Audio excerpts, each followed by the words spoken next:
And 680's Richard Southern is here. Hey, Richard. How are you, Avery? I'm good. How are you? Good. Very well. Awesome. Good to hear. We know Donald Trump has been blamed for just about everything since the election, before the election, but Canadian food prices, you got to explain that one to me.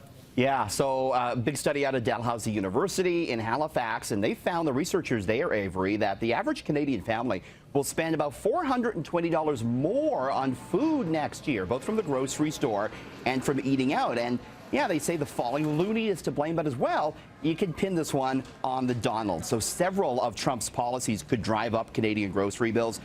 For example, he could deport millions of seasonal farm workers from the U.S. and, without them, there could be a production shortage of fruits and vegetables. That could lead to higher prices. Overall, food prices are expected to rise between 3% and 5%, and they say, Avery, to look for a particular jump for chicken, pork, and for vegetables. So we can add this to the list of things we want to blame Trump for, I suppose. All right. Well, Talbot's been bugging me, and if I don't say something to you about this, he's good when we're done. He's just trying to hone in on our time together doing business.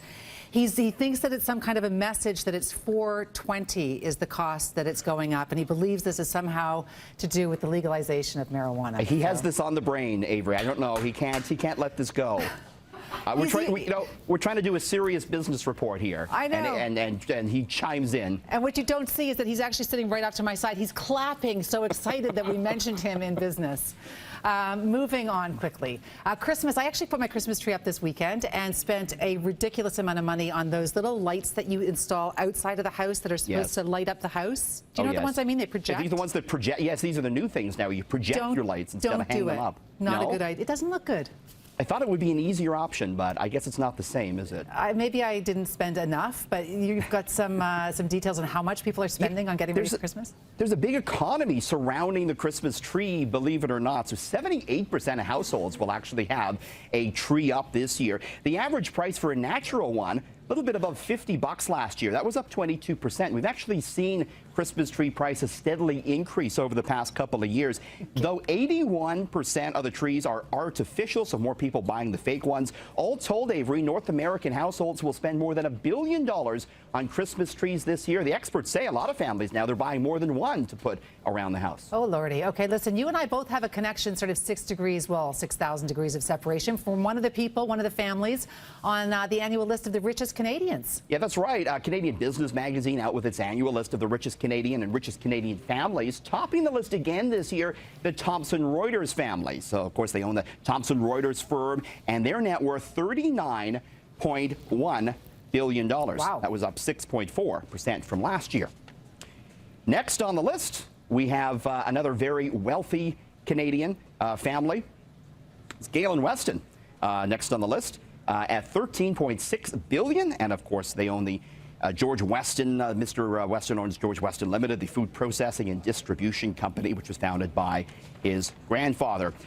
Next up, we got, who do we have up next? The Rogers. Got Garrett Camp there. Garrett Camp. Do you know who Garrett Camp is? No, I don't. He looks very young.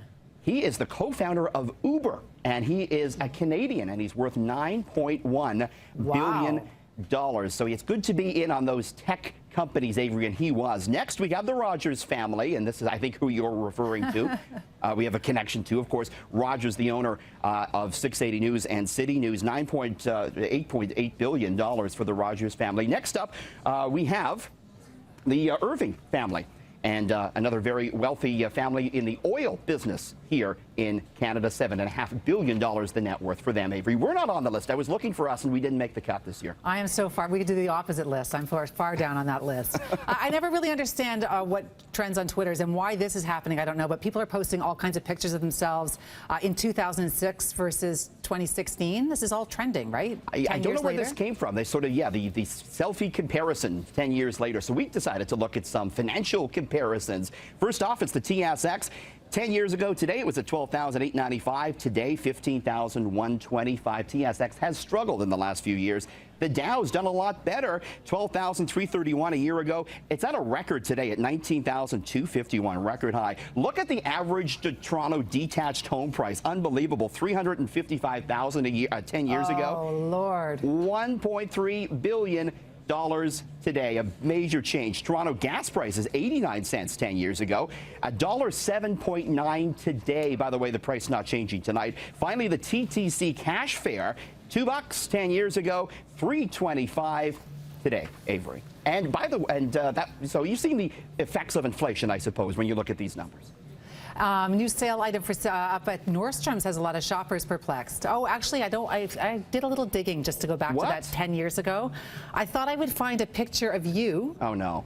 From 10 years ago. Oh, boy. Katja, can you show it? Oh, boy. Look how sweet you look. You have a kind of Harry Potter vibe going on there. Oh, my hair is completely out of control. Well, two can play this game, Avery. I found one of you from 10 years ago. Let's show Avery. Avery, 10 years younger. She actually looks just as good. Well, that's my dog Coco, who I think makes everyone looks good. She was pretty much the ugliest, ugliest dog on earth. This is before the days of Skin and Bones. This is before. Yeah, this is when we lived in Costa Rica. So that was us on our quad, how we got around. Awesome. You look great. Now tell me a little bit about Nordstrom. All kinds of people a little perplexed about what's for sale there. Yeah, crazy gift. They are selling a rock in a leather pouch for $85. No. I suppose the 21st century version of the pet rock, Avery.